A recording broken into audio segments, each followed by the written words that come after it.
इस पूरे ब्लॉक से दूर दराज से जितने भी सगा बंधु आए हैं, जितने भी समाज के सियान हैं, आप समस्त सगाजनों को मेरा प्रणाम। मैं कुछ चुनिंदा बातों को इस मंच के माध्यम से रखना चाहूंगा। कुछ इस तरीके से रखना चाहता हूं।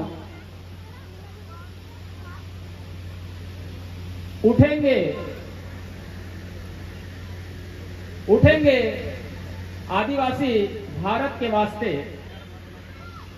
उठेंगे आदिवासी भारत के वास्ते, न्याय, समता, इंसानियत और लोकतंत्र के रास्ते।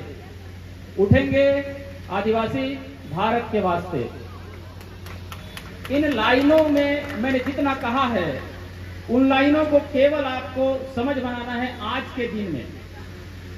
मैं बहुत लंबा नहीं बताऊंगा आप लोगों को, बताने के लिए तो बहुत सारा चीज है, लेकिन आज 365 दिन में एक अवसर होता है जिसमें हम अपने ही अधिकारों के बारे में जानें, हमें अपने ही जिम्मेदारियों का एहसास कराएं, हमें क्या करना है, क्या नहीं करना है, कैसे चलना है, कैसे चलाना है।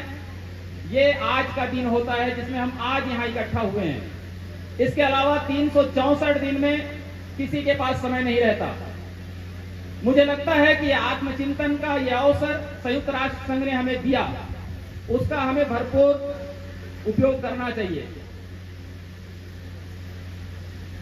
आज पूरे दुनिया के 193 देशों में से लगभग 90 देशों में ऐसे आदिवासी हैं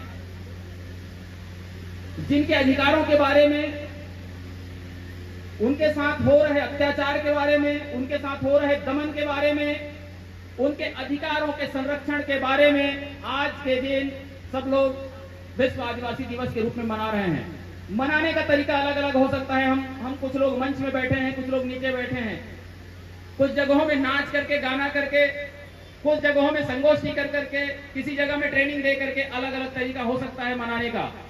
लेकिन इन सब का एक ही उद्देश्य है। उस उद्देश्य को आपको जानना पड़ेगा कि आदिवासियों का यह दिवस क्यों मनाया जाता है। क्योंकि दुनिया में और भी समुदाय हैं। आप यदि यहां देखेंगे, एसटी हैं, एससी हैं, ओबीसी हैं, जनरल कैटेगरी के लोग हैं।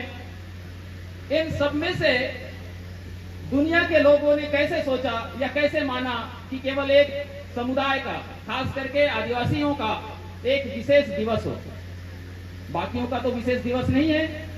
यदि आप एससी के देखेंगे तो आदिवासी दिवस, एससी दिवस नहीं है, या ओबीसी का नहीं है।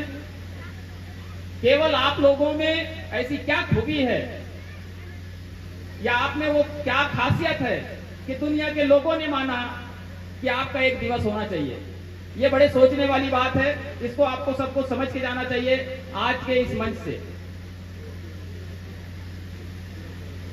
इस देश में, देश को आजाद हुए लगभग 75 साल होने को हैं और हम यहां आदिवासी दिवस मना रहे हैं।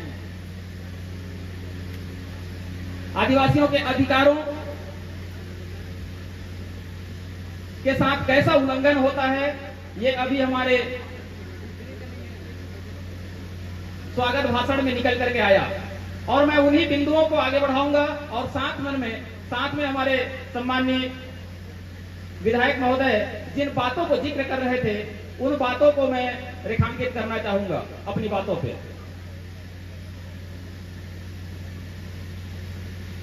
आपको कुछ 2-4 आंकड़ा देता हूं, आपको समझ में आएगा कि आप लोग हैं कौन। इस पूरे छत्तीसगढ़ के परिप्रेक्ष्य में बताना चाहता हूं, छत्तीसगढ़ में पूरे 100 में से 61% भूभाग जो है, पूरे छत्तीसगढ़ के 61% भूभाग जो है वो आदिवासी क्षेत्र कहा जाता है, जिसमें से ये बड़े राजपुर भी है। मतलब पूरा बस्तर संभाग, पूरा सरगुजा संभाग, आपके किनारे में नगरी है, उधर मानपुर मोहल्ला है। ऐसा यदि बोलेंगे तो छत्तीसगढ़ का 61% हिस्सा राष्ट्रपति ने अधिसूचित कर रखा है। इसका मतलब उल्टा समझेंगे तो छत्तीसगढ़ में सामान्य क्षेत्र कितना है, तो सामान्य क्षेत्र आप बोलेंगे केवल और केवल 100 में 61 घटा दीजिए, सब लोगों को थोड़ा बहुत गणित आता है, 39% हिस्सा ही इस प्रदेश का सामान्य क्षेत्र है। ये एक बड़ा आंकड़ा है, सबको आपके उंगली में होना चाहिए। और यदि ऐसा है तो जो 61% हिस्से की बात मैं करूंगा, 61% भूभाग के हिस्से का बात करूंगा, तो केवल और केवल वही जल है, जंगल है और जमीन है, याद रखिएगा। आप सामान्य क्षेत्र में जाके खोजेंगे तो जंगल नहीं मिलेगा, आपको जितने भी खनिज संपदा है इन्हीं क्षेत्रों में मिलेगा। लेकिन लोगों को सुविधा चाहिए, लोगों को सुविधा चाहिए, तो आप ही से जंगल मांगेंगे, आप ही से जमीन मांगेंगे, आप ही से जल मांगेंगे, आप ही से खनिज मांगेंगे। आप लोगों को लगता है कि हम जल जंगल जमीन के मालिक हैं कि नहीं है? जल जंगल जमीन के मालिक कौन? जोर से बोलिए, जल जंगल जमीन के मालिक कौन? इसकी रखवाली कौन करेगा? ऐसा किसने कहा? ऐसा हमारे पूर्वजों ने या हमारे बड़ों ने ऐसा सुनाते आए। लेकिन क्या हम ये चीज कर रहे हैं? नहीं, हम नहीं कर रहे हैं। इस बात को आपको ध्यान देना पड़ेगा। जिस बात को माननीय विधायक महोदय ने कहा, और विधायक महोदय क्या कह के चले गए, उन्होंने एक चीज कहा कि इस देश में लोकसभा न विधानसभा सबसे ऊंची। ये कौन बोल रहे हैं? इस प्रदेश के सबसे उच्च सदन जो विधानसभा होते हैं उसके वो सदस्य हैं, और वो ये कह रहे हैं कि लोकसभा और विधानसभा से भी यदि जो बड़ा पावर है वो किसके हाथ में है? ग्राम सभा के हाथ में है। और यदि ग्राम सभा के हाथ में है तो वही जो आपका अधिकार है, जो आपका जो पावर है, उसको आप नहीं कर रहे हैं। उन अधिकारों के बारे में आपको जानकारी नहीं है, और मैं वही चीज बताने आया हूं। आप जिस ग्राम सभा में बैठते हैं उसके निर्णय के बगैर आपका जितने भी उच्च अधिकारी होंगे प्रशासन में बैठे, चाहे पटवारी से लेकर के तहसीलदार से लेकर के एसडीएम से लेकर के कलेक्टर तक, थाने के टीआई से लेकर के थानेदार से लेकर के एसडीओपी से लेकर के एसपी तक, सारे के सारे आपसे ही, उसी ग्राम सभा से ही, बगैर पंचनामा लिए, बगैर आपके सहमति लिए कोई काम नहीं करता, कोई काम नहीं करता। भले आप लोग माने ना माने, हमारे मरकाम जी कह रहे थे कि स्थानीय भर्ती यहां होना चाहिए। आप लोगों को यह पता होगा कि वो है स्थानीय भर्ती, आप लोगों का पावर है, लेकिन ये आपको अभी नहीं पता। मैं एक एक दो उदाहरण देना चाहता हूं, आपको सब समझ में आ जाएगा। लोकल रिजर्वेशन किसको कहा जाता है? जिसका अथॉरिटी, जिसका प्राधिकार लोकल स्तर पे रहे। और वैसे लोकल स्तर पे आप लोगों ने नियुक्ति करके दिया है, गांव वालों ने नियुक्ति करके दिया है, और वह मैं एक एक पद बता सकता हूं। आंगनबाड़ी कार्यकर्ता यहां बैठे होंगे, आंगनबाड़ी कार्यकर्ता का नियुक्ति किसने किया? कोई बताएंगे आंगनबाड़ी कार्यकर्ता का नियुक्ति किसने किया? उस गांव ने किया। आंगनबाड़ी सहायिका का किसने नियुक्ति किया? उस गांव ने किया। शिक्षा कर्मी की भर्ती किसने किया? शिक्षा कर्मी का भर्ती भी उस गांव ने किया, उस पंचायत ने किया। आपको पता है क्या कोई गांव वाले उस आंगनबाड़ी कार्यकर्ता को, क्या उस सहायिका को, क्या वो शिक्षा कर्मी को आप लोग वेतन देते हैं? क्या वो गांव वेतन देता है? क्या नहीं। इसका मतलब समझना, जो विधायक महोदय बोल के गए वो सही बोले, वो जानते हैं, इसीलिए विधानसभा में बैठे हैं। केवल ये बात आपको जानना चाहिए, क्योंकि नियुक्ति करने का अधिकार आपको है। सरकार उनको वेतन दे रही है, उसका नियंत्रण करने का भी अधिकार आपको है।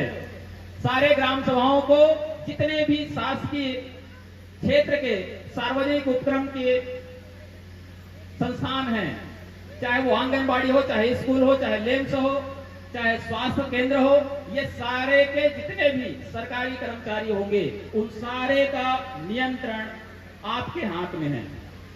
मैं आप लोगों को पूछना चाहता हूं, कितने लोगों को ये बात पता है? एक का भी हाथ खड़े नहीं होगा, क्योंकि ये पावर आपको है। और यदि आप ऐसे बोलेंगे तो मैं ऐसा कई कागज दिखा दूंगा।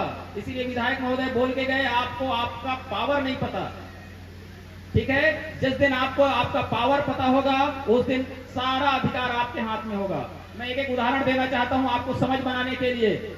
आप लोग रैली करते हैं, धरना करते हैं, ठीक है ना। बड़े राजपुर में प्रशासन का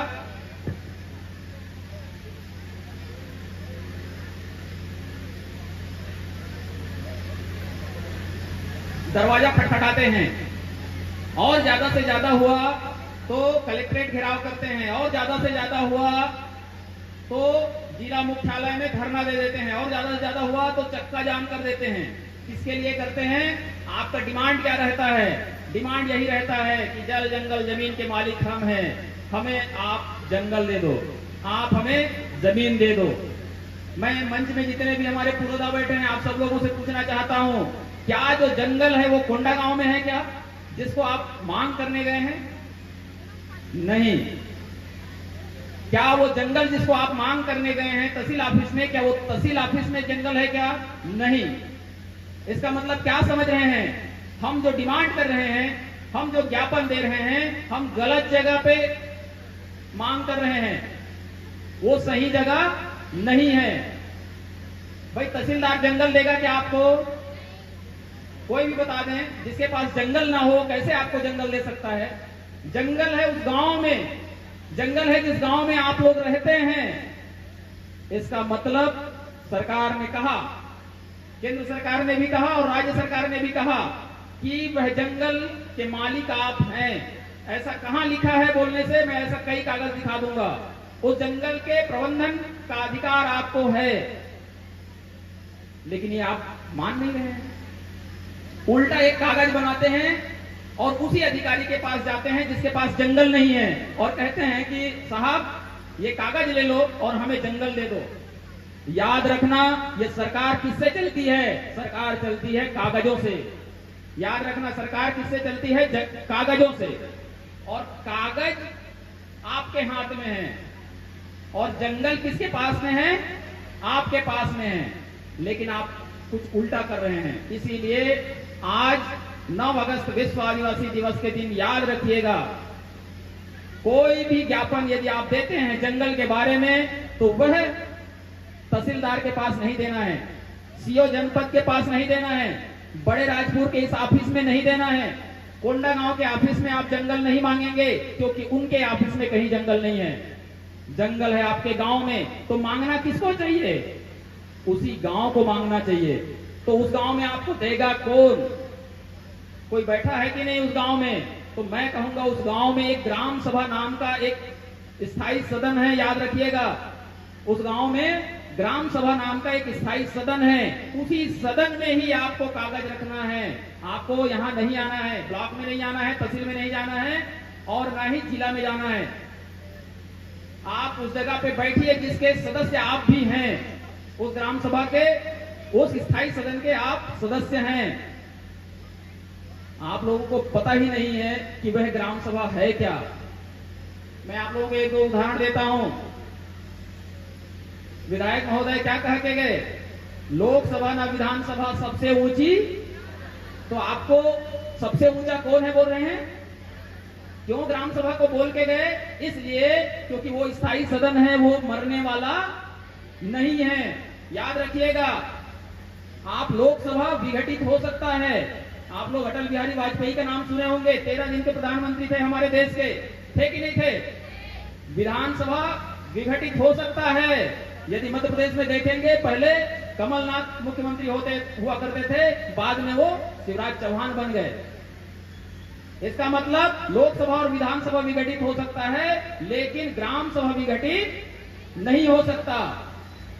क्यों नहीं हो सकता? क्योंकि उस गांव में जो बच्चा पैदा हुआ, यदि वो 18 साल की उम्र का हो गया, तो वो ग्राम सभा के स्थायी सदस्य हो गए। और वो उस सदस्य को कब हटाया जा सकता है?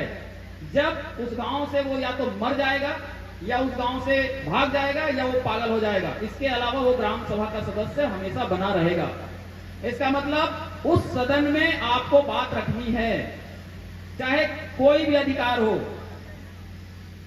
और वो अधिकार, ग्राम सभा के अधिकार को कोई भी प्रशासनिक अधिकारी नहीं काट सकता। याद रखिएगा, यदि उसको काटने का दिमाग में भी आया तो वापस वो ग्राम सभा को चिट्ठी लिखेगा, ग्राम सभा से वो अध्यापेक्षा करेगा कि आप इस पे एक बार पुनर्विचार करिए, मुझे वहां पे पुल बनाना है, मुझे वहां पे सड़क बनाना है, मुझे वहां पे तालाब बनाना है। ये शासन पक्ष की तरफ से अध्यापेक्षा किया जाएगा ग्राम सभाओं को। आप लोगों को पता है कि नहीं है, मैं आपको बताना चाहता हूं। आपको पूर्ववर्ती जितने भी राज्य सरकारें रही हैं, आपको एक गलत ट्रैक में लेके चली गई है, बिल्कुल गलत ट्रैक में लेके चले गए हैं। उस ट्रैक को हम सबको सुधारने की आवश्यकता है। यहाँ बहुत सारे सरपंच होंगे, मैं केवल हाथ खड़े करना चाहता हूँ, कितने लोग सरपंच हैं, थोड़ा हाथ खड़े करें, ऐसे बैठे बैठे कोई हैं या नहीं, मैं जानना चाहता हूँ। ये सब सरपंच आप लोग हैं। ये जितने लोग अभी हाथ खड़े किए हैं, याद रखिएगा, संवैधानिक रूप से 5वीं अनुसूची क्षेत्रों में सरपंच बनाने का अधिकार संवैधानिक रूप से नहीं था।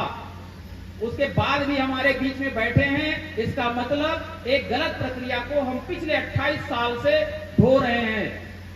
ये मैं इसलिए कह रहा हूं क्योंकि ये जो पेशा के पुस्तक है, ठीक है ना, ये पेशा के पुस्तक में मैंने सारा चीज लिख दिया है कि कहां गलती हुआ है और उसको आप कैसे कर सकते हैं।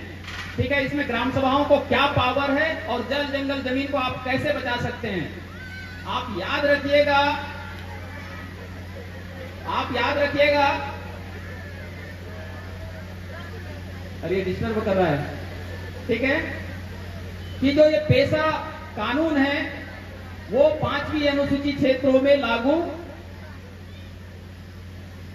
केवल और केवल पंचायती राज कानून को हमारे ऊपर ढोने के लिए लाया गया। इसको दूसरे तरीके से यदि हम समझेंगे तो इस देश को 75 साल हो गए हैं आजाद हुए, और आजाद भारत में देश की सदन जो है, उच्च सदन जो है, लोकसभा, ये कहता है कि जहां जहां आदिवासी क्षेत्र है जो अंग्रेजों के जमाने से है, ये जो बड़े राजपुर ब्लॉक है ये अंग्रेजों के जमाने से ही शेड्यूल्ड है, ये कोई नया नहीं हुआ है। तो जो अंग्रेजों के जमाने से जो आदिवासी क्षेत्र थे, उन क्षेत्रों में किसी भी प्रकार का जो त्रिस्तरीय पंचायत व्यवस्था है, यदि वो लागू कर देंगे हम, एक्चुअल में जो पंचायती राज व्यवस्था है जिसमें जनपद पंचायत, ग्राम पंचायत और जिला पंचायत होते हैं, ये जो त्रिस्तरीय पंचायत व्यवस्था है ये बड़े राजपुर ब्लॉक में लागू नहीं होगा। ऐसा करके 1993 में संविधान में ही ऐसा लिख दिया गया, 1992 में लिख दिया गया, और 93 में इसी को लेकर के जब पंचायती राज कानून बना तब उस कानून को आपसे अलग रखा गया। इसीलिए मैंने कहा कि जितने भी सरपंच हैं वो आप यहां नहीं बन सकते, ठीक है ना, लेकिन आपको बना दिया गया है, इस बात को आपको समझना चाहिए। मैं एक दूसरी बात कह रहा हूं जिसको आप लोगों को बहुत देर बाद समझ में आएगा, क्योंकि 28 साल हो गए हैं, उस गलती को हम स्वीकार कर रहे हैं। जब एक ही गलती को बार बार, एक ही झूठ को बार बार यदि बोल दिया जाए तो सबको लगता है कि हाँ यही सच है, और हमको लगता है कि जितने सरपंच बैठे हैं यही हमारे लिए सच है। मैं एक दूसरा सच आपके सामने रखना चाहता हूं। जो ग्राम सभा के अध्यक्ष होंगे आपके गांव के, कोई इधर बैठे हैं क्या, हाथ खड़े करेंगे क्या? जो अपने अपने गांव के ग्राम सभा अध्यक्ष हैं, कोई आए हैं कि नहीं, हाथ खड़े करेंगे क्या? किसी को पता है?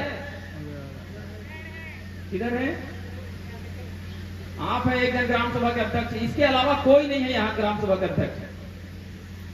और मैं आपको बता दूं, अकेले इधर हो, बाकी सब लोगों को अपने अपने गांव में जाना और बताना ग्राम सभा अध्यक्ष कौन होता है। जो विधायक महोदय कह के गए वो सबसे बड़े पावरफुल पद है वो उस गांव का, उसको विधानसभा के सदस्य भी और लोकसभा के सदस्य भी सिरे से खारिज नहीं कर सकते। यहाँ बहुत सारे विभागीय अधिकारी कर्मचारी बैठे होंगे, अलग अलग विभाग के लोग बैठे होंगे, ठीक है ना। आप लोगों को बता दूं कि वो पेशा कानून केवल 1.5 पन्ने का कानून है, और ये पूरे मेरी जानकारी में स्वतंत्र भारत में केवल एक ऐसा कानून है जो 1.5 पन्ने का कानून है, लेकिन वो सारे कानूनों से बड़ा कानून है। वो सारे कानूनों को बदलने की बात करता है। और वो कैसे बड़े कानूनों को बदलने की बात करता है? यदि ग्राम सभा में कोई भी लड़ाई झगड़ा होगा, चाहे जमीन बंटवारा का हो, चाहे भाई बंटवारा का हो, चाहे लड़ाई झगड़ा किसी भी मामले में हो, तो वह जो निपटारा करने का जो अधिकार है, विवादों का निपटारा करने का जो अधिकार है, वह ग्राम सभा को है, थानेदार को नहीं है। याद रखिएगा, यदि कोई पुलिस विभाग के हैं, याद रखिएगा, थानेदार को झगड़ा या विवाद निपटाने का अधिकार नहीं है। विवाद निपटाने का अधिकार केवल और केवल ग्राम सभा को है। ग्राम सभा ही तय करेगा। यदि आपका झगड़ा नहीं निपटता तब वो पुलिस करता क्या है? वो विवादों का निपटारा नहीं करता, एक प्रकरण बनाता है और सबूत तय करता है और सबूत निकाल के केवल कोर्ट में पेश करता है। इतना ही काम है पुलिस का। पुलिस आपके विवादों को निपटारा नहीं करता, लेकिन सारे निपटारा करने का यदि अधिकार है तो वह गांव में शांति और न्याय समिति को है। लिख लीजिए, बोल लीजिए, शांति और न्याय समिति। ऐसा कहां है बोलने से? छत्तीसगढ़ सरकार का एक गजट का कॉपी है मेरे हाथ में। छत्तीसगढ़ सरकार ने 2022 में, पिछले 9 अगस्त 2022 को ये अधिकार आपको दे दिया कि आपको लड़ाई झगड़ा होंगे तो पुलिस के पास नहीं जाना है, लड़ाई झगड़ा हो गए तो कोर्ट के पास जाने की जरूरत नहीं है। ऐसे जितने भी ग्राम सभा अध्यक्ष हैं, उनकी अध्यक्षता में गांव के 11 लोगों का एक कमेटी बना हुआ है और वो कमेटी मरेगा नहीं। जैसे पंचायत बॉडी केवल 5 साल में रहता है, पंचायत बॉडी 5 साल में मर जाता है, मतलब बदल जाता है। ये जो स्थायी बॉडी है, जो स्थायी समिति है, वो नहीं मरने वाला। इसका मतलब जो भी विवादों का निपटारा करना है वो आप गांव में ही बैठ के कर सकते हैं। लेकिन ये बात आपको नहीं पता, इसलिए सारे प्रकरण पुलिस के पास आते हैं। और मैं बताना चाहता हूं, यदि यहाँ कोई पुलिस के अधिकारी होंगे, पुलिस विभाग के होंगे कर्मचारी, तो ये बात तय कर लें कि आप सीधे प्रकरण को ना लें थाने में। ये बात उस गांव का, जिस गांव से झगड़ा हुआ है, आप उसको रिफर करिए ग्राम सभा को।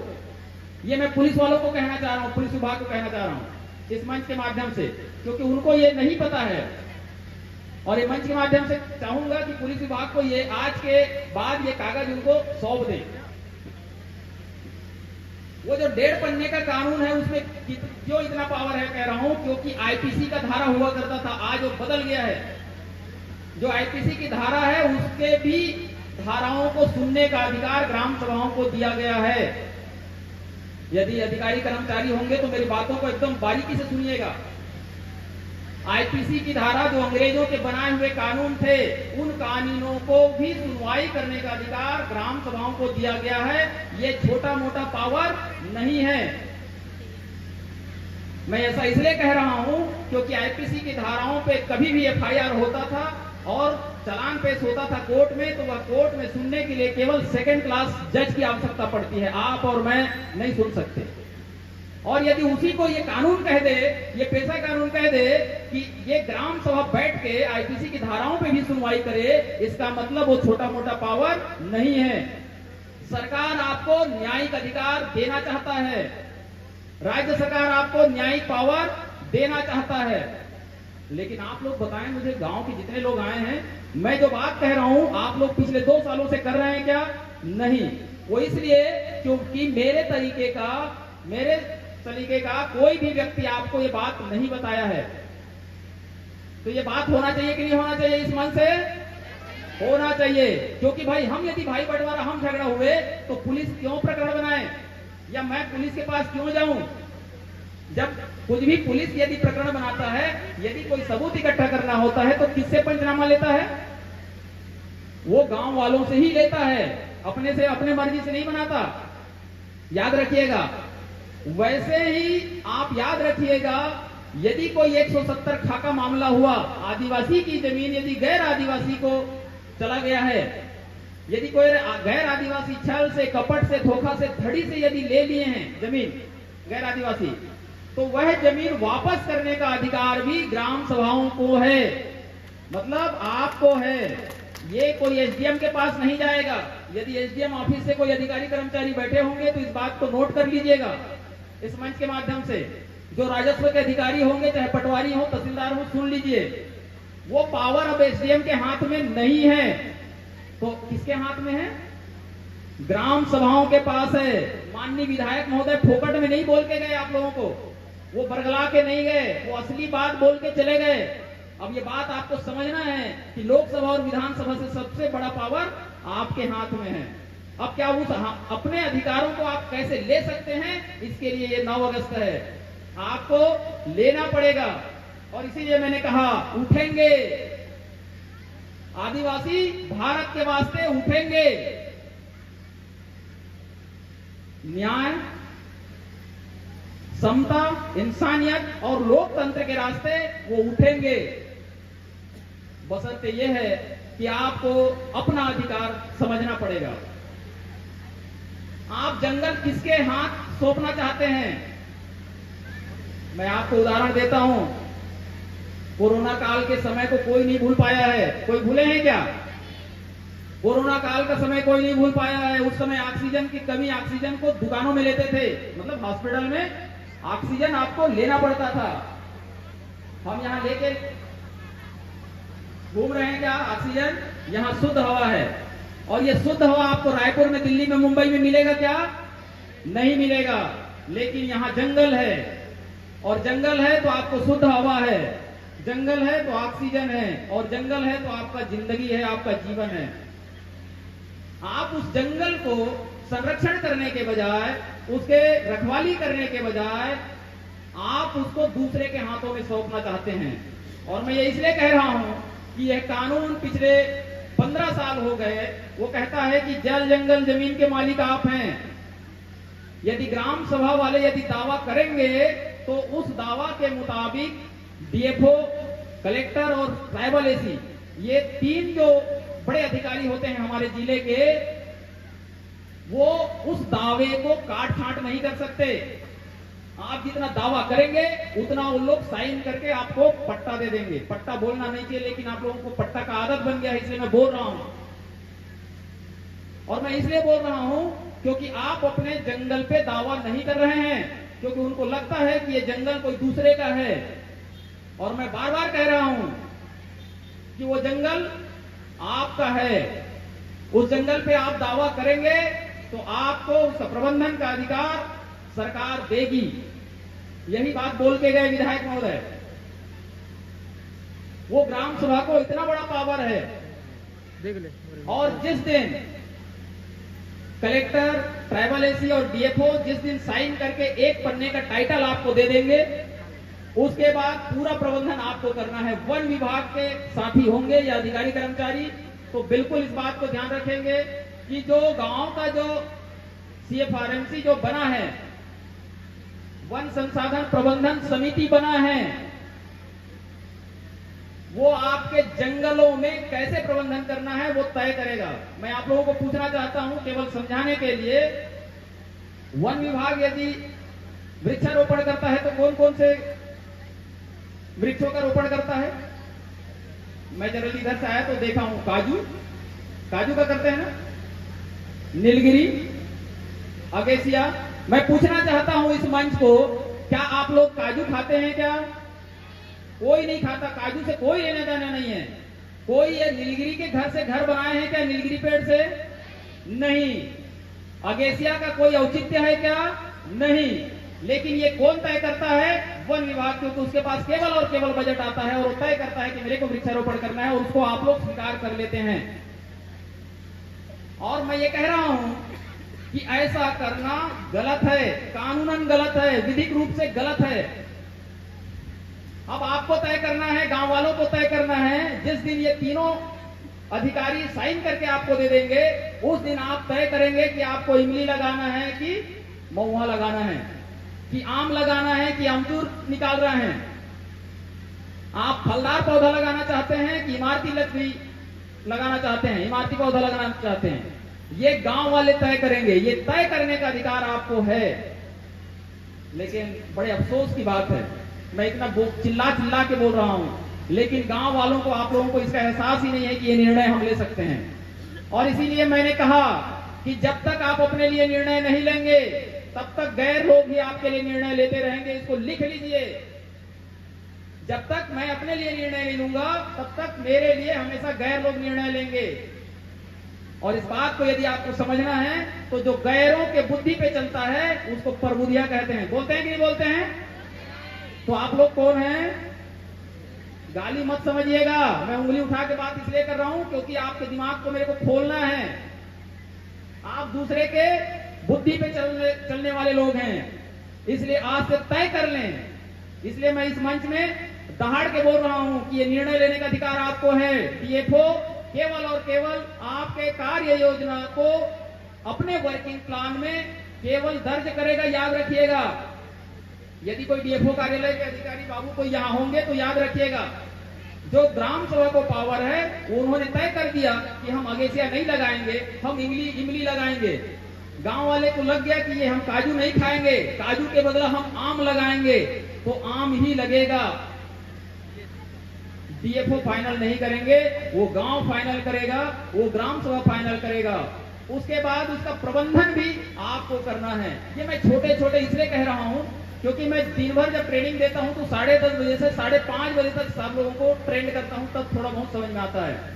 लेकिन ये चूंकि मंच है और इस मंच में मैं आपको ट्रेनिंग के तरीके का नहीं बता सकता, मैं केवल आपके अधिकारों को इंगित कराना चाहता हूं कि आप लोग हैं कौन, आप लोग क्या निर्णय ले सकते हैं। और आपको चाहे राजस्व विभाग हो, चाहे पुलिस विभाग हो, चाहे वन विभाग हो, चाहे वो पानी विभाग ही क्यों ना हो, पानी मतलब जल संसाधन विभाग, वो भी अपना निर्णय नहीं लेगा, निर्णय आप लोग लेंगे। सिंचाई का प्रबंधन कैसे करना है, वहां मछली पालना है कि नहीं पालना है, कौन सा मछली पालना है और कितना में बेचना है, ये आप तय करेंगे। ये अधिकार आपको दे रखा है, कागजों में दे रखा है। केवल आपको उस जलाशय को अपने नाम करना है, अपना दावा करना है और उसमें आपको मछली पालन करना है या सिंचाई का व्यवस्था करना है। मेरा कहने का आशय बस ये है कि हम आज तक पिछले 27-28 सालों से हम केवल सरकारी ऑफिसों में जाते हैं और हम एक कागज देते हैं अधिकारी को और कहते हैं कि जल जंगल जमीन के मालिक हम हैं साहब, ये जल जंगल जमीन हमको दे दो और ये कागज आप रख लो। यही कहते हैं कि नहीं कहते? लेकिन अब वो नहीं कहना है, अब वो नहीं करना है, तो असलियत में करना क्या है? वो जो कागज उनको देते हैं वो कागज हमको ग्राम सभा के अध्यक्ष को देना है। किसको देना है? ग्राम सभा के अध्यक्ष को देना है। ऐसे हर एक गांव में ग्राम सभा के अध्यक्ष हैं कि नहीं है? सबको पता है कि नहीं पता है? तो इस पूरे मंच में केवल एक जन ग्राम सभा का अध्यक्ष है जो हाथ खड़े किए, बाकी लोग कहां गए हैं? बाकी लोग कहीं नहीं गए हैं, इसलिए आप लोगों को नहीं पता है। आप सबके गांवों में एक एक ग्राम सभा के खाता खुले होंगे। कितने लोगों को पता है? थोड़ा हाथ खड़े करें तो। किसी को नहीं पता, एक जन को पता है। इधर 2-4 लोगों को पता है, जो हमारे ट्रेंड साथी हैं उन्हीं को पता है। मैं आप सबको बताना चाहता हूं, इधर वाले को 1-2 को पता है। आपके गांव में एक ग्राम सभा का खाता खुला होगा। खुला है कि नहीं खुला है? कम से कम सरपंच लोग तो हाँ बोल दो, खुला है कि नहीं खुला है? वो ग्राम सभा का खाता है, वो सरपंचों का खाता और सचिवों का खाता नहीं है। याद रखिएगा, ये जितने सरपंच बैठे हैं और सचिव बैठे हैं इनका खाता नहीं है। वो गांव का खाता है, गांव वाले का खाता है। यदि आप रेती खदान चलाते हैं, रेत का यदि रॉयल्टी आता है तो उस खाते में जाएगा। यदि आप आम बेचते हैं, यदि इमली बेचते हैं, चार बेचते हैं, चिरौंजी बेचते हैं, उससे जो आय होगा वो आय उस खाते में जाएगा। उसका पैसे का हिसाब आपको रखना है, गांव को रखना है। वो गांव की संपत्ति है, गांव का आय है। आप यदि यहाँ सर्वजन समाज के इस मंच में आए हैं और मान के चलो गाड़ी लग गया या वहां से खाना खर्चा हो गया, तो आप उस पैसे से उपयोग कर सकते हैं। ऐसी व्यवस्था आपको यह अधिकार दिया गया है। लेकिन अभी भी हमको लगता है कि वो हमारा नहीं है और इसीलिए आप ग्राम सभाओं में नहीं जाते हैं। लेकिन ये जो सरपंच और सचिव हैं, यदि आप गांव वाले नहीं जाएंगे तो जाहिर सी बात है वो पैसा पे गलत व्यवहार ये लोग कर सकते हैं। कर सकते हैं कि नहीं कर सकते? क्योंकि पंचायत का अलग से खाता है और पंचायत के खाते में सरकार का, चाहे वो आवास योजना का हो, पेंशन योजना हो, छात्रवृत्ति हो, जो भी योजना होगा उस योजना का पैसा आएगा, वहां लैंड होगा। और जो ग्राम सभा का खाता है, ग्राम सभा के खाते में केवल और केवल आपके द्वारा, चाहे मुरुम खदान हो, रेत खदान हो, मिट्टी खदान हो, रेत चाहे क्रेशर का खदान हो, उस खदान से पैसा आएगा, वो जाएगा। यदि आप मछली पाल रहे हैं तो मछली पालने का पैसा उसमें जाएगा। मैं ये सारा चीज क्यों बता रहा हूं? मैं ये सारा चीज इसलिए बता रहा हूं क्योंकि आने वाले समय में हम अभी आज अपने अस्तित्व की लड़ाई लड़ रहे हैं, समझ रहे हैं ना? हम अपने अस्तित्व की लड़ाई लड़ रहे हैं और उस लड़ाई में यही व्यवस्था आपको काम आने वाली है आने वाले समय में, क्योंकि आपसे ऊपर विधायक भी नहीं हो सकता, आपसे ऊपर सांसद भी नहीं हो सकता। जैसे विधायक महोदय टेकाम साहब बोल के गए, वैसे सांसद भी आएंगे, वह भी बोल के जाएंगे आपको कि हम दोनों बड़े नहीं हैं, आप जो नीचे में बैठे हैं, जो लोग उनको जिता के भेजते हैं उस सदन में, उन लोग बड़े हैं। लेकिन ये बात आपको समझना पड़ेगा आज कि आप कितने बड़े लोग हैं, ठीक है ना? और उस ग्राम सभा में जब जाएंगे तभी आप अपना निर्णय ले पाएंगे, अन्यथा नहीं ले पाएंगे आप लोग।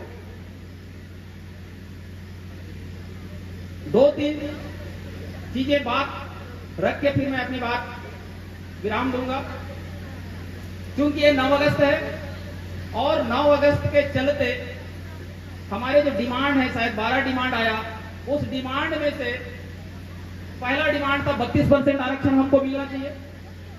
दूसरा डिमांड था यहाँ के लोगों को तृतीय चतुर्थ श्रेणी में स्थानीय भर्ती मिलना चाहिए, यहाँ के लोगों को चपरासी बनना चाहिए।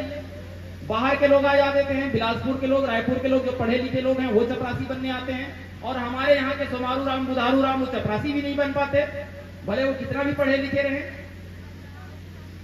एक मैं दूसरी बात करना चाहता हूं, आज ये डिमांड हम कर ले रहे हैं, लेकिन आने वाले समय में ये डिमांड भी आप नहीं कर सकते। आपको एक चीज बता के जाना चाहता हूं इस मंच के माध्यम से। सुप्रीम कोर्ट ने एक फैसला दिया है, जो पढ़े लिखे वर्ग हैं, कर्मचारी लोग हैं, जो हमारे स्टूडेंट वर्ग के होंगे, उन लोग बखूबी जानते हैं, खास करके फेसबुक, व्हाट्सएप और यूट्यूब देखते रहते हैं। सुप्रीम कोर्ट ने कहा कि आदिवासियों में कोटा के अंदर कोटा दीजिए, राज्य सरकारें ऐसा कर सकती हैं। माननीय सुप्रीम कोर्ट ने कहा कि यदि किसी का नौकरी लग गया है तो उसको क्रीमी लेयर में भी डाल सकते हैं, ऐसा राज्य सरकार अपना नियम बना सकती है। इसका मतलब क्या है आप लोगों को समझ में आ रहा है?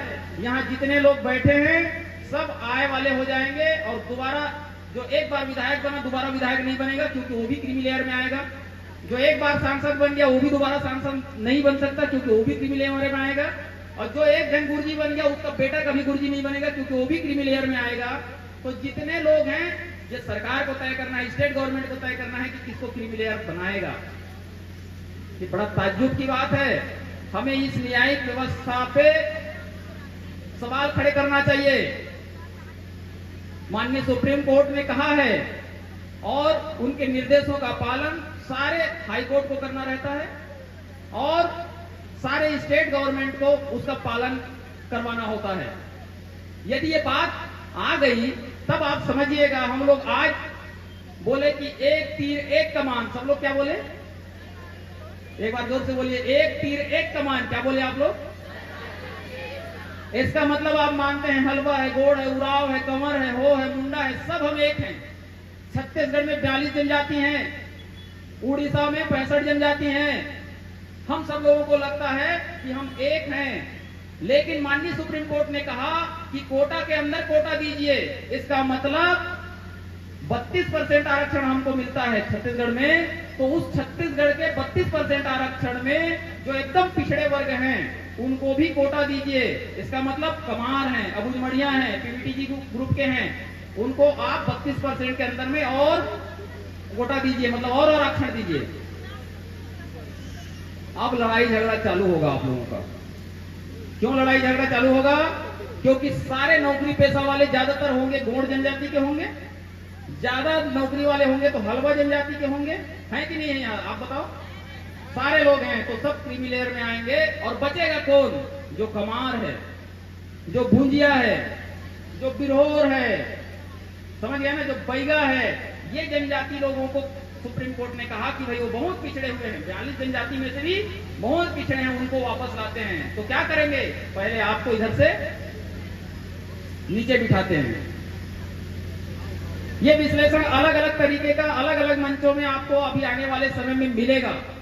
मैं माननीय सुप्रीम कोर्ट के उनके फैसले के विरोध में बात नहीं कर रहा हूं, उसकी आलोचना नहीं कर रहा हूं, लेकिन माननीय सुप्रीम कोर्ट के फैसले से जो हमारे पास व्यवस्था बनने वाली है उस पे इस मंच में चर्चा होनी चाहिए।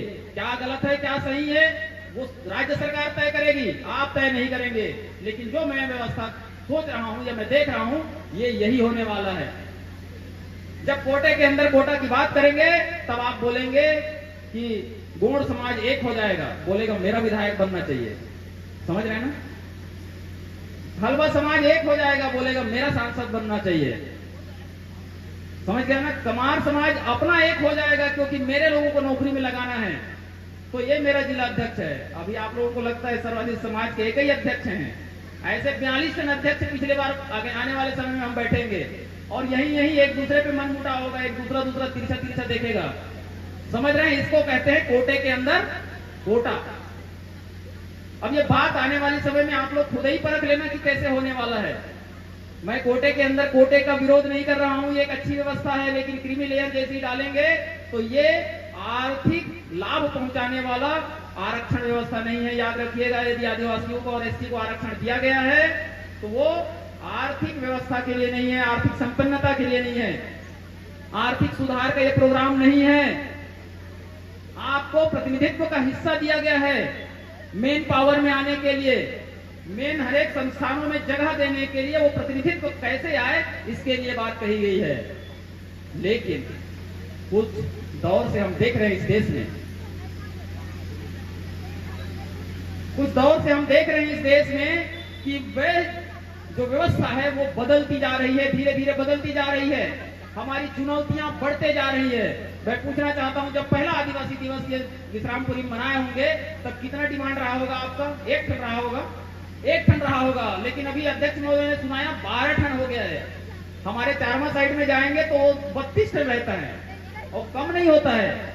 आपको समझना है कि आपकी समस्याएं खत्म नहीं हो रही हैं, आपकी समस्याएं कम नहीं हो रही हैं, आपकी समस्याएं बढ़ रही हैं। आपने कहा 32% चाहिए, कोर्ट ने कहा 32 के अंदर में और दो।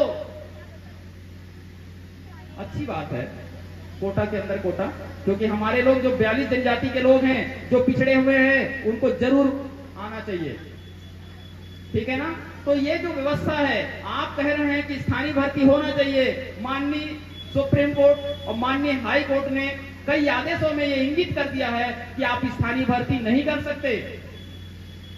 मतलब विश्रामपुरी के लोगों को चपरासी आप नहीं बना सकते। विश्रामपुरी के लोग, यदि चपरासी की भर्ती होगी तो पूरे राज्य स्तर की भर्ती होगी और जो पढ़ा लिखा वर्ग होगा वही नौकरी करेगा। स्थानीय भर्ती को आप सबको समझना चाहिए।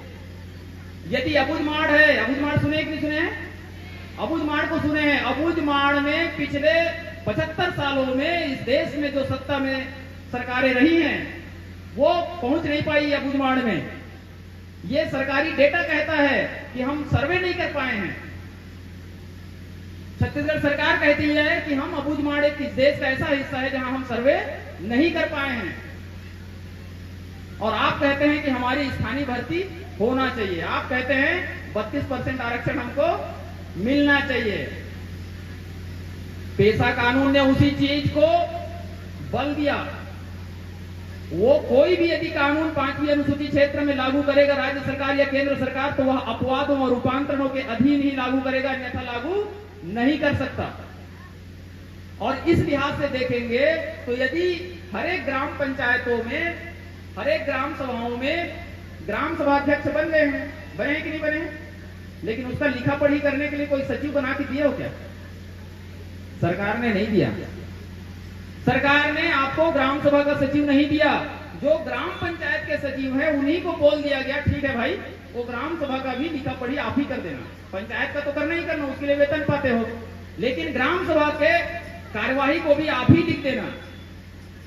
बाई द वे यदि कभी नियुक्ति करने की बात आई कि हर एक ग्राम सभाओं में सचिव बनाना है करके, और यदि आप लिखा पढ़ी करना है, मतलब 12वीं पास होना जरूरी है, तो 12वीं पास वाले को यदि नौकरी लगाएंगे, यदि आप ऐसे बोलेंगे, तो मैं पूछना चाहता हूं इस पूरे सभा को, क्या अबुझमाड़ में 12वीं पास वाला हर एक गांव में लड़का मिल जाएगा क्या?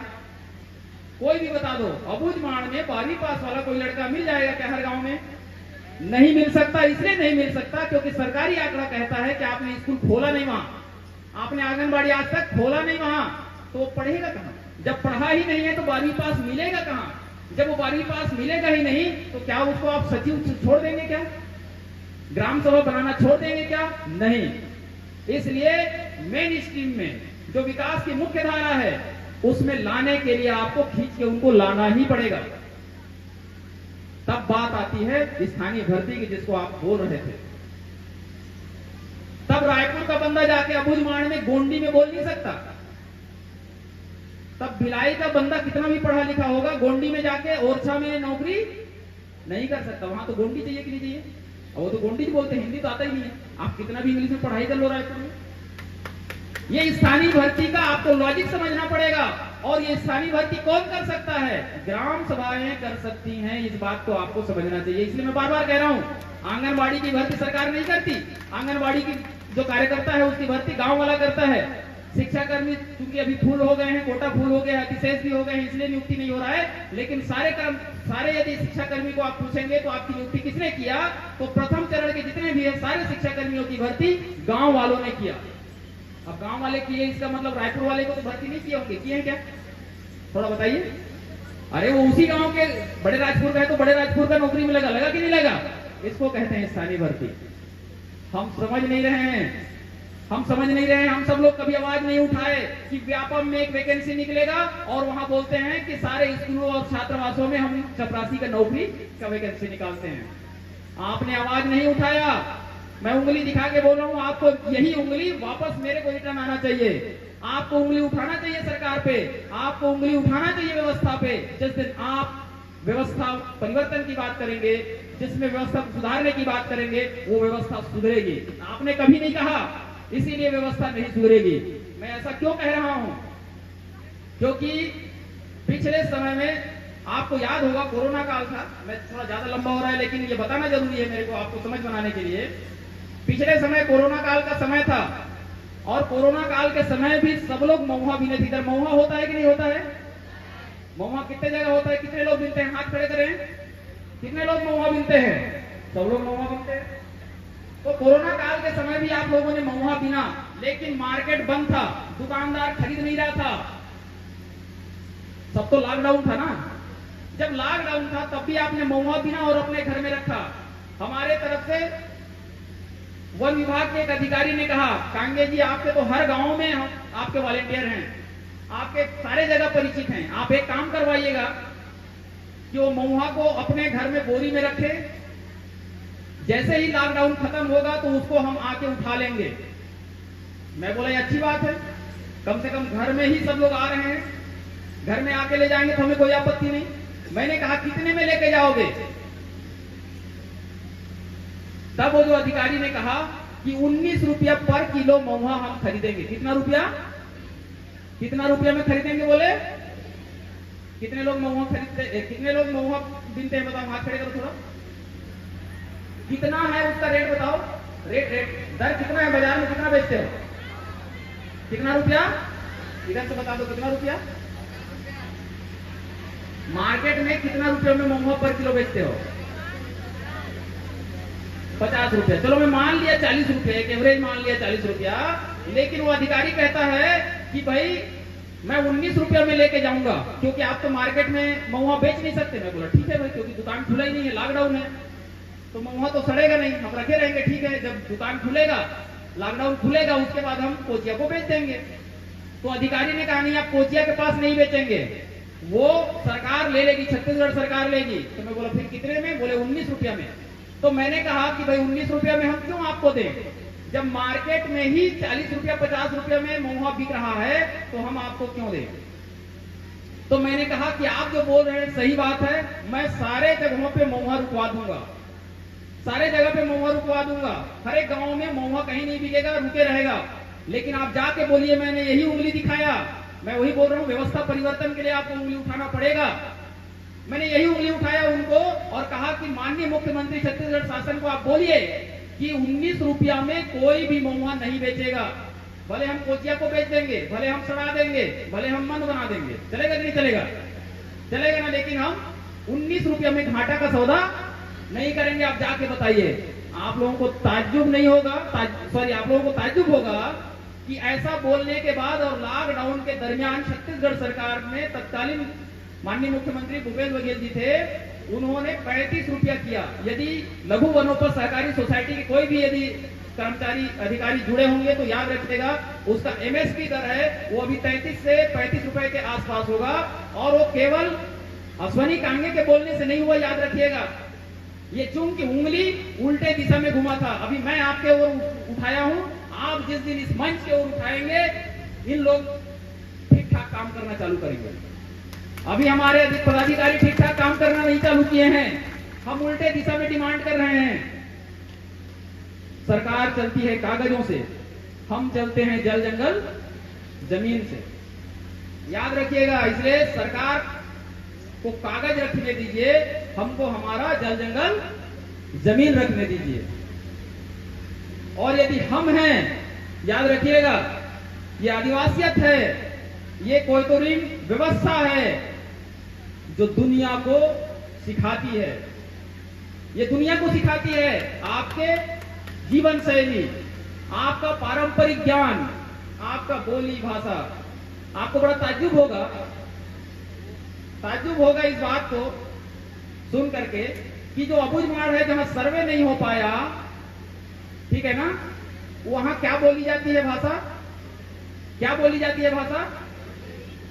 गोंडी में बोली जाती है। और गोंडी मान के चलो, अभी हम हिंदी बोल रहे हैं, हम इंग्लिश बोल रहे हैं, ठीक है ना।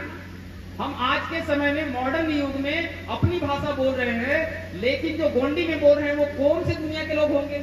जिनको अभी हिंदी भी नहीं आता, जिसको इंग्लिश भी नहीं आता। इसका मतलब समझना, वही पुरातन संस्कृति के अग्रणी लोग हैं, वही लोग अपनी संस्कृति को बचा करके रखे हैं, और जिनके पास भाषा है, जिनके पास संस्कृति है, वही दुनिया में आगे लेके चलेगा।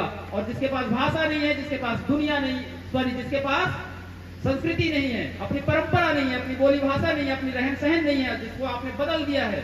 मुझे बहुत अच्छा लग रहा है, यहाँ सबके सर में कम से कम पगड़ी दिख रहा है, स्कार्फ दिख रहा है। जिस दिन आप अपनी संस्कृति को बदल देंगे, अपनी बोली भाषा को बदल देंगे, दुनिया में आपको नामो निशान नहीं रहेगा। और इसी बात के लिए हम आज 9 अगस्त को पूरे दुनिया के लोग अपने अपने तरीके से, अपने अपने देश में, अपने अपने क्षेत्र में हम आज के दिन को मनाते हैं। मुझे लगता है कि मैं लंबा बोल दिया हूं, और मैं आप लोगों को बहुत ऐसे उदाहरण बता सकता हूं जिससे आपको सीखना चाहिए, लेकिन मुझे दोबारा कभी अवसर दीजिएगा इस बड़े राजपुर ब्लॉक में, तो मैं दोबारा आऊंगा और ये बात बताना चाहता हूं इस मंच के माध्यम से कि विश्रामपुरी में मैं बहुत पुराने समय से आते रहा हूं। ये हमारे सेवक निदान जी हैं, ये तत्कालीन उस समय विधायक हुआ करते थे, और इनके जरिए से आज भी याद होगा, केस काल के थाना के बगल में एक मकान है, मकान मतलब कमरा है, वो ढह गया है, वहां आपने सीआरसी का उद्घाटन किए थे। और सीआरसी का मतलब होता है कम्युनिटी रिसोर्स सेंटर, इसका मतलब होता है समुदाय का संसाधन केंद्र। और समुदाय के संसाधन केंद्र का मतलब होता है कि चाहे जल हो, जंगल हो, जमीन हो, चाहे शोषण हो, चाहे कानूनी अधिकार हो, चाहे न्यायालय का लड़ाई हो, वह हम तय करेंगे। हम आपके पूरे समाधान हम तय करेंगे। आपको थाना जाने की जरूरत नहीं है, कोर्ट कचहरी जाने की जरूरत नहीं है। ये व्यवस्था हमने बना के दिया, और यह व्यवस्था आपके खास करके बड़े राजपुर ब्लॉक में बेहतरीन तरीके से चल रहा है। और वही साथी हमारे इधर अगल बगल में दिख रहे हैं। मुझे लगता है कि मैं इस मंच के माध्यम से और हमारे जितने भी सगाजन हैं, खास करके इस कोयतुरिन व्यवस्था को आगे ले जाने वाले जितने भी हमारे पुरोधार हैं, कुछ हमारे पेनवासी भी हो चुके हैं, उन सबको मैं तहे दिल से धन्यवाद देना चाहता हूं कि हमारे उस सोच को, हमारे उस विचारधारा को, हमारे उस रणनीति को इस भूमि पे या बड़े राजपुर ब्लॉक में सिंचित कर रहे हैं। मैं बहुत ज्यादा बोल दिया हूं, कभी अवसर देंगे तो मैं वनाधिकार कानून पे, पेशा कानून पे, 5वीं अनुसूचित क्षेत्र के अलग अलग व्यवस्था पे, हर एक चीजों पे बात करूंगा। लेकिन मैं सबसे आग्रह करना चाहता हूं कि आप जिस ग्राम सभा के मेंबर हैं, जहां आपका वोटर आईडी है, उस वोटर आईडी वाले ग्राम सभा में आप जरूर जाके बैठिएगा और वहीं आप अपना निर्णय लेंगे। जो निर्णय लेंगे, मैं बार बार बोल रहा हूं, पूछिएगा मेरे को, आपके उस निर्णय को जिले का कोई भी विभाग का कोई भी प्रशासनिक अधिकारी नहीं काटेगा। ऐसा कहां लिखा है बोलने से मैं ये कागज दिखा सकता हूं, और इसमें इस किताब में मैंने सारा चीज लिख दिया है। जिसको भी जरूरत पड़ेगा आप ले सकते हैं, पढ़िएगा, समझ में नहीं आएगा आप पूछिए मेरे को। और यदि कोई भी विभाग में जाएंगे, मैंने जो बोला है, यदि वो समझ में नहीं आया तो मैं सीधे, कोई भी अधिकारी हो, कर्मचारी हो, आप उस विभाग से सीधे फोन करेंगे, मैं जरूर आपको सलाह दूंगा, जरूर आपको मार्गदर्शन दूंगा। कभी भी आप मुझे फोन लगा सकते हैं। और इसी के साथ मैं अपने विचारों को यहीं पे विराम देता हूं। कभी और आऊंगा तब अपने विचारों को और सिंचित करूंगा। धन्यवाद। जय सेवा, जय जवाहर।